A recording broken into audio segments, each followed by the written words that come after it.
Chopper 4 above the Manhattan Psychiatric Center on Randall's Island. That's where 25 psych beds are now available for mentally ill New Yorkers the city determines might be at risk of harming themselves or others. You're watching people standing there on the street talking to themselves, don't have shoes on, shadow boxing, unkept, and we are walking by them. We're pretending as though we don't see them. Mayor Eric Adams today sending out a new directive explaining that first responders who encounter someone who might be a risk should transport the individual to the closest appropriate hospital and remain with the patient until they have been registered by the hospital as a patient. How many people are you anticipating? We don't know the count.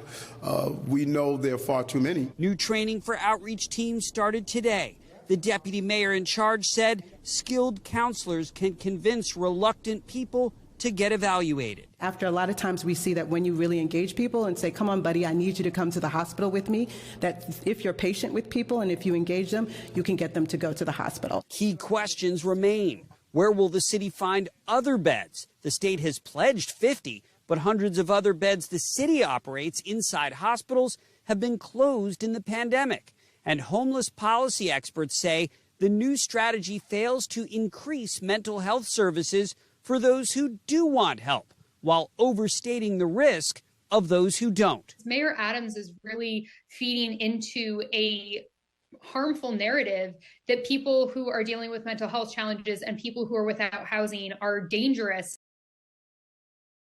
Thanks for watching our YouTube channel. Follow today's top stories and breaking news by downloading the NBC News app.